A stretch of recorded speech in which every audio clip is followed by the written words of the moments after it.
The air was different here. Thicker somehow, denser with heat, with the perfume of wild grasses, with the faint electric hum of something ancient moving just beneath the surface of the land.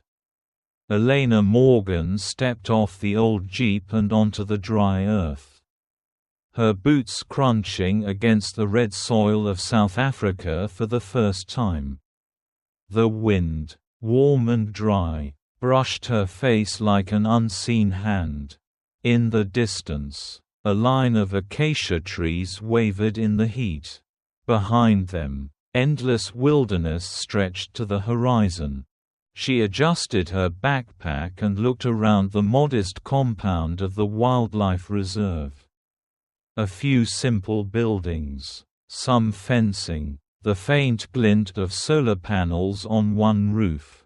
There were no crowds, no cities, no noise, just the faint cry of a bird and the murmur of wind through thornbrush. And silence, real silence, the kind that didn't press down, but opened up. She exhaled. It had been a long time since she'd breathed that way. "You're Elena Morgan?" The voice came from a lean, tanned man in khaki, stepping from the shade of the main lodge. His handshake was firm, his eyes sharp but kind. "Marco van der Meer. I run this place. You're early. I like early," she replied quietly. He nodded. "Come on, I'll show you the layout." They walked the perimeter in silence for a while, Marco pointing out key locations, where the researchers bunked, where the water storage was, the observation decks. Then, just as they turned toward the east fence, he slowed and tilted his head toward a distant enclosure.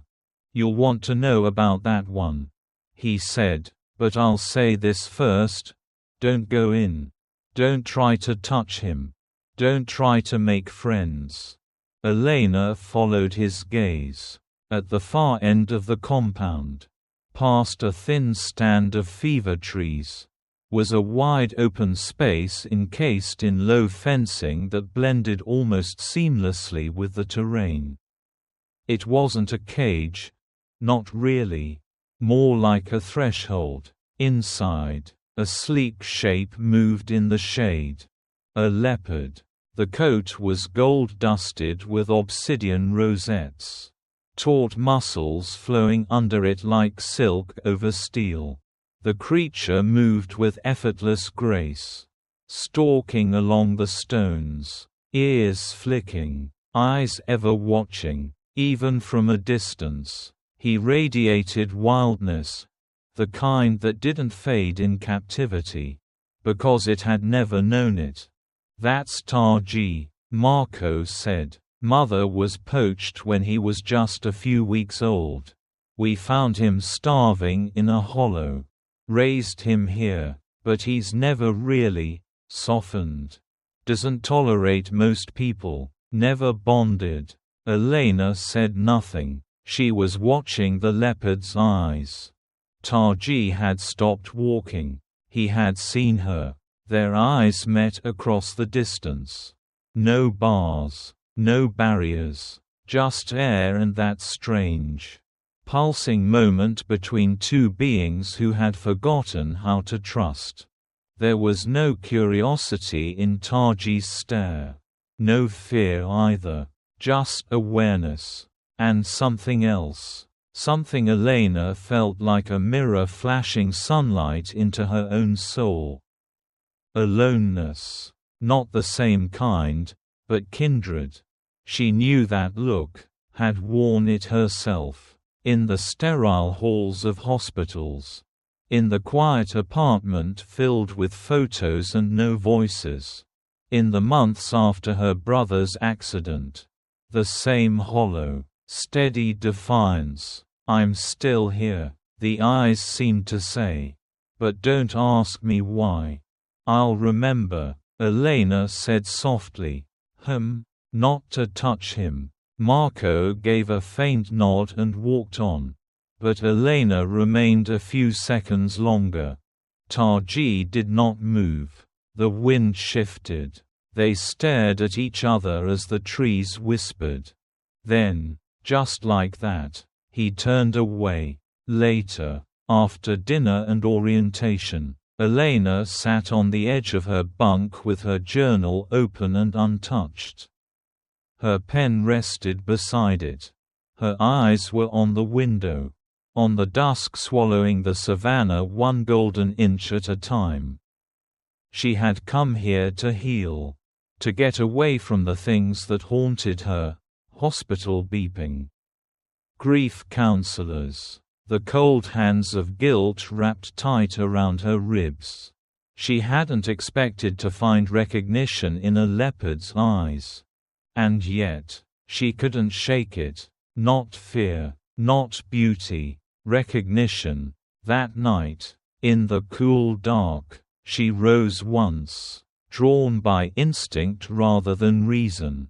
The compound was quiet, lights low. She walked the path to the enclosure, barefoot, silent, and there, beyond the fence, Taji lay on a low rock.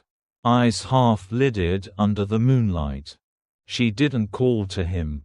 She didn't move closer. She just sat on the grass, a good distance from the boundary, pulled her knees to her chest, and looked up at the stars. Taji didn't move, but she knew he saw her. Not with suspicion, not with interest, just saw her. That was enough. It had to be. They were not friends. Not yet. But in that wordless moment under the African sky, two broken creatures acknowledged each other without demand, without fear, and somewhere deep in the air between them, something had shifted. Not a bond, but the space where one might begin. The days passed slowly, marked by the rhythm of wind and dust, sunrises that bled gold into the earth, and nights that hummed with the distant calls of wild things. Elena Morgan settled into life at the reserve like a leaf settling onto water, gently, uncertainly, carried by something she didn't fully understand. Every morning, before the others had finished their coffee, she walked the narrow path toward the far enclosure. The sky would still be pale then, the ground cool beneath her boots, and the world still stretching itself awake. At first, she said nothing. She brought food, raw meat carefully selected and portioned, placed gently on a flat stone near the edge of Taji's open space. Then she sat several feet away, her legs crossed beneath her, hands resting in her lap. She made no sound, no sudden movement, no attempt to draw his attention. And still, he always saw her. Taji never came close. He would remain beneath the shade of a low thorn tree or on a high rock where he could see everything. Sometimes he paced, sometimes he watched her with unblinking amber eyes. But he never took a step toward her. And he never touched the food until she had long since gone. That was fine with her. She hadn't come to be needed. She had come to be near. There was something sacred about the silence between them. It wasn't the absence of connection, but the beginning of one. Neither of them trusted easily. Neither of them wanted pity. The wound that lived in Elena's chest, her brother's absence, the ache that lingered in photos and unfinished phone calls, was not so different from what she imagined Taji carried: the loss of his mother, the shock of captivity, the quiet endurance of being alive when he shouldn't be.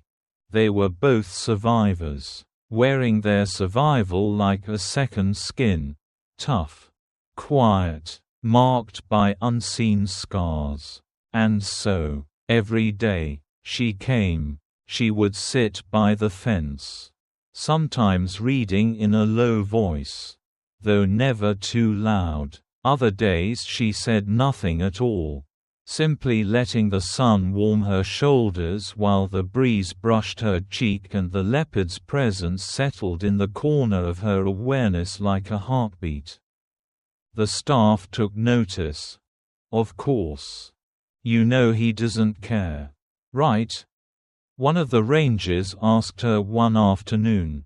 Elena only smiled. That's not the point. Marco didn't question her. He watched quietly, curious perhaps, but not unkind. He had seen animals change. He had seen people change too.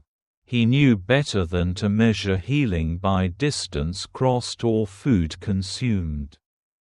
On the 12th day, something shifted. Elena placed the meat as always, backed away, and sat. This time, as she opened her book, she heard a soft sound, not loud, not threatening, just a rustle of movement. She glanced up. Taji had risen. He stood near the thorn tree, ears slightly forward, watching her. Then, with the same elegant, slow deliberateness he used for everything, he walked toward the food. He didn't go straight for it. He circled it once, paused, then lowered his head and ate, still watching her, still alert. Elena did not move. She didn't speak. She only lowered her eyes back to the page in front of her. Though she could no longer read a word. When she left that day, she did so quietly, resisting the surge of hope that threatened to rise too fast. The next day, he came sooner, and the day after that, he came closer. Still, she never reached for him. She never tried to touch the air between them. She simply stayed. And in staying, something invisible began to bloom. By the 3rd week, he no longer waited until she was gone. He would eat as she sat, occasionally glancing in her direction but never with fear. Just awareness, a shared presence, a permission. It was not friendship, not yet, but it was something. On one especially hot afternoon, the sun hanging heavy in the sky like a held breath, Elena dozed off in the grass. She hadn't meant to. The warmth and stillness lulled her, her book slipping from her fingers. She woke to the sound of breathing. Not her own, not human. Taji stood only 10 feet away. He was watching her, his body low and relaxed. Not tense, not hunting. Just curious. They looked at each other for a long time. Then he turned, walked back into the trees, and disappeared into the shadow. She didn't follow, but that night, in her journal, she wrote, "He came closer today, not in steps, but in trust. The silence we share is no longer empty. It is full of something neither of us can name." The silence deepened over the next few days. Not with distance but with understanding. She spoke to him now and then, softly, when she brought the food. Simple things, "Good morning, Taji," or, "The sky's clear today," never expecting a response, never needing one. And sometimes, when he sat near the fence and watched the wind, she did the same. 2 solitary figures, one wild, one broken, breathing together in the hush between lives. No one clapped. There were no milestones to mark. Only the feeling that for the first time in a long time, both of them had stopped running, from grief, from fear, from themselves. They still kept their distance. But it no longer felt like a wall. It felt like a bridge. And slowly, wordlessly, they began to cross it. The sky turned without warning. One moment it was golden and still, the air heavy with late afternoon warmth, cicadas buzzing in the tall grass. The next, a wall of clouds surged over the horizon, black and fast, swallowing the light. Winds howled across the savanna like a warning. Birds scattered, branches bent, and then, the storm struck. It was the kind of storm that didn't ask permission. The kind that cracked the sky open like an egg and poured fury onto the land. Rain came in sheets, wild and unrelenting. Thunder rolled over the reserve, deep and echoing, loud enough to shake the windows of the old lodge. The workers rushed into action, securing equipment, guiding the more nervous animals into safer enclosures. But the system wasn't perfect. Nothing built by hands ever was. A branch, thick, splintered, fell from the acacia tree nearest the outer fence. It landed hard across the gate of Taji's enclosure. The gate, old and rust-worn, buckled. It opened. By the time someone noticed, Taji was gone. Elena heard the shouting as she stepped out from the kitchen, rain already soaking her shoulders. She saw the broken gate, the frantic movements of staff, the flashlights cutting through the storm like panicked fingers. He ran east. Someone yelled. Toward the low ridge. She didn't hesitate. She didn't even grab her raincoat. She ran. The world was a blur of wind and water. Her boots sinking into mud. Branches lashing her arms. Lightning sliced the sky, lighting the plains in ghostly flashes. She called his name once, but the sound was stolen by the storm. She didn't call again. Instead, she listened. She pushed through tall grass, around rocks slick with rain, across the shallow stream now turned into a rushing torrent. Her clothes clung to her like a second skin. Her breath came ragged. And then she saw him. He was huddled beneath the broken limbs of a fever tree. His body curled low into the mud. Not in sleep. Not in rest. In terror. Taji, the leopard who had once watched her like a creature carved from stone, was shaking. His eyes were wide, unfocused, his sides heaving with each breath. His coat, once golden and proud, was drenched and dark, clinging to his frame. His claws had dug trenches into the earth. Thunder cracked, and he flinched as if struck. Elena stopped. 10 feet away. She said nothing. She didn't dare move closer. The air was electric with fear. Not hers, but his, and something deeper than fear. Something primal and wounded, buried in the memory of a storm long ago. Maybe the night his mother had been taken. Maybe the moment he first learned the world could tear itself apart. The rain poured down between them. Elena knelt slowly, sinking into the wet grass. Her hands rested on her thighs. Her heart pounded like a drum inside her ribs. But she made no sound. She didn't beg. She didn't soothe. She simply knelt there, her head slightly bowed, her body open. And she waited. The wind tore at her clothes. Water dripped from her chin. Her eyelashes. Her legs ached from the cold. But she didn't move. Minutes passed. Then, Tarji stirred. At first, just a twitch of muscle, a flick of his ear. Then, with aching slowness, he lifted his head. Their eyes met, not the wary stare of before. This was something rawer, stripped bare. He blinked, and then, he moved. One paw at a time. Cautious, low to the ground. Tarji stepped through the mud toward her. Elena didn't breathe. She didn't flinch when he stopped only inches away, close enough for his breath to touch her skin. And then, he lowered his head. Gently, deliberately, he rested it on her shoulder. Elena exhaled. Her arms stayed at her sides. She didn't reach for him, didn't stroke his wet fur. She only leaned into the weight of him.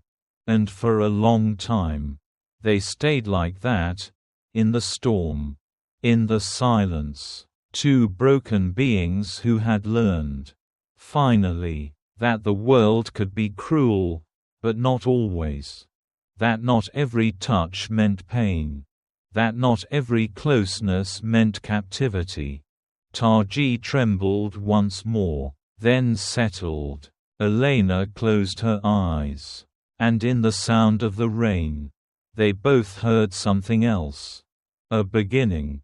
The storm had passed, but it left something behind, something more enduring than broken branches or waterlogged paths. It lived in the silence that followed, in the cool breath of the morning air, and in the way Tarji appeared at the edge of the compound at first light the next day. Elena had just stepped out of her cabin, rubbing sleep from her eyes, her sweater hanging loosely around her shoulders. When she saw him, he was waiting, no fence between him now, no hesitation. Tarji stood just outside the path, his coat gleaming with dew and early sunlight, his ears alert but relaxed. When their eyes met, something warm flickered between them, recognition without demand, affection without possession, and then, as naturally as if he'd done it all his life, Tarji walked to her, lowered his head, and nestled it into her chest. She didn't breathe at first.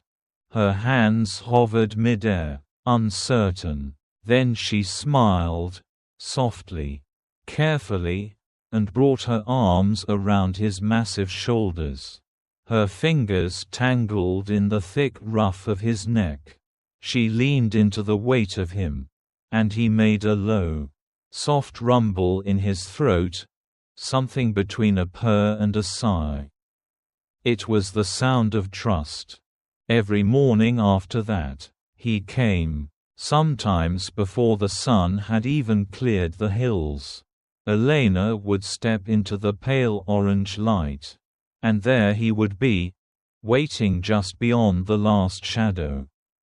Golden eyes warm, tail swaying low behind him. She never called for him. She never needed to. He came because he chose to. And each time, he greeted her the same way, by pressing his head against her chest or curling his body around her legs. Like a child returning to someone remembered in dreams. A habit, a ritual, a bond. The staff at the reserve watched in stunned awe. Marco, leaning against a post one morning, had simply said, "I've never seen anything like it." Elena hadn't either. Not just because of the closeness, the unexpected gentleness of a wild predator, but because of what it awakened in her, something that had been sleeping for a long time. A laugh, a smile, the sound of her own voice rising in warmth when she spoke. She had forgotten the texture of joy. Until now. Until him. The photo happened on an ordinary day. A visiting photographer from a conservation nonprofit had been documenting the reserve for a brochure. He'd asked permission to follow Elena during her morning routine. She'd agreed, mostly out of habit, barely thinking about it. They walked out toward the edge of the plain. The sky a bright, endless blue. The photographer hung back, snapping images of the grasses. The light, the soft dust around Elena's boots. And then, Taji came. He trotted toward her from a patch of low trees. His steps light, his eyes fixed only on her. He made a soft, familiar sound in his throat as he approached, then rose up gently on his hind legs, placing his massive forepaws lightly on her shoulders. He didn't press down, just enough to reach her height, his head tucked into her neck. And Elena laughed, a real laugh, a laugh that burst out without warning, full of warmth and disbelief, her arms going instinctively around his ribs to balance him as he leaned into her. In that moment, the shutter clicked, a perfect frame, a woman and a leopard, not in domination or performance, but in communion. Two survivors sharing breath. The photo was uploaded quietly, shared with the foundation and posted on a blog meant for donors and wildlife supporters. But something about it captured more than the usual awe. It moved, it rippled, and then it spread. Within days, it appeared on wildlife forums, social media feeds, conservation newsletters. The caption was simple: "Trust cannot be taught, only earned." People didn't just see a leopard and a woman. They saw a story, a moment, proof that wildness and humanity didn't have to be enemies. That healing wasn't just about science, it was about stillness, patience, love without demand. Elena didn't expect the reaction. At first, she was embarrassed. She hadn't posed for anything. It wasn't her style. But the messages came anyway, from strangers who said the image made them cry, from veterans with PTSD, from parents who had lost children, from people who had forgotten what it felt like to be touched gently. One letter simply said, "If he can learn to trust again, maybe I can too." Elena printed that one and pinned it above her desk. But to her, the most important part wasn't the viral photo or the stories that followed. It was still the morning visits, the quiet moments, the way Taji would lay beside her as she scribbled notes in her journal, his tail flicking lazily in the dust, his breath steady, the way he would walk with her to the edge of the low ridge, then sit with her as they watched the wildebeest gather far beyond the tree line. Sometimes she would talk to him, about her brother, about grief, about the things she'd never told another soul. He didn't answer, but he stayed. And sometimes that was more powerful than words. Because Taji never pretended to understand. He just accepted. He just listened. And Elena, for the first time in years, felt what it meant to be seen without judgment, held without weight, loved without condition. She had come to Africa to run away. But what she found, beneath the sky, beneath the ache, was a home she hadn't known she needed. It had spots and golden eyes. And it never asked her to be anything more than who she already was. Just here, just breathing, together. The sun had not yet risen when Elena stepped out onto the porch of the research station. The sky was a soft blue-gray, heavy with the hush of early morning, and the air was cool, still, like the world itself was holding its breath. In the distance, a breeze moved slowly through the tall grasses, bending him gently, like a whisper brushing the earth. She had known this day would come. They all had. The decision had been made weeks ago by the Reserves Board, approved by the conservation team, confirmed by wildlife authorities. Taji was healthy, strong, fully grown. His instincts were sharp, his body lean and powerful. He had been monitored, studied, understood, and now, it was time for him to go back. Not to a cage, not even to the safety of the fenced enclosures, but to the wild, to the vast, open protected reserve. An endless stretch of land that stretched beyond the mountains and into deep valleys. Rivers, thickets, and sky, a place where no human hands would feed him, where he would hunt, sleep beneath stars, find his own path, his own story. It was what they had always hoped for. And still, Elena's chest ached with the weight of it. She walked down the path to the transport area slowly. Her boots left dark prints in the dew-damp soil. Taji was already there, standing just inside the open carrier crate that had brought so many animals into this place, but almost never taken him away. He wasn't anxious.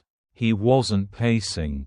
He stood tall, head held high, his golden eyes calm, and when he saw her, something in him softened. Marco stood a few feet away, clipboard in hand, his voice low when he greeted her.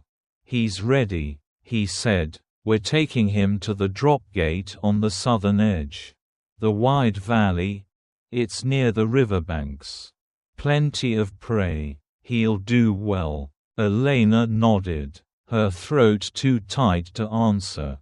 The ride was long and silent. She sat in the back of the jeep, close to the crate, her hand resting on the outer frame. She didn't speak, neither did he, but sometimes she felt him shift inside, calm, watchful, present. When they arrived, the sky had begun to brighten, streaks of pale pink and orange painting the east. The grass waved in the wind.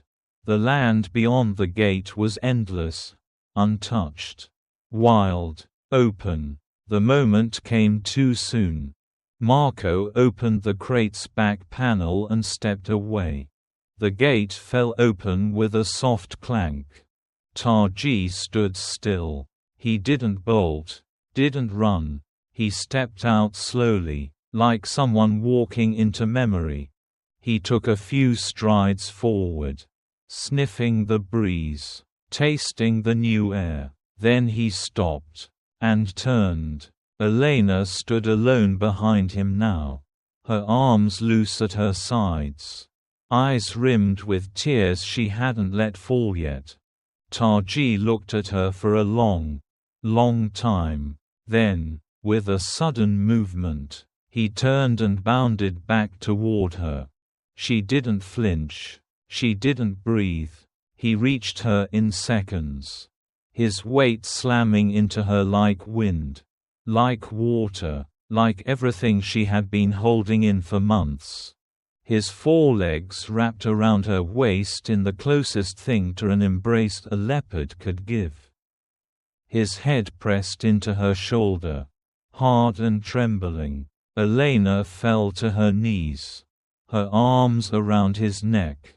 The tears came then, hot, fast, unstoppable. She held him there, her face buried in his fur, feeling the strength of him, the heat of his body, the heartbeat she knew so well.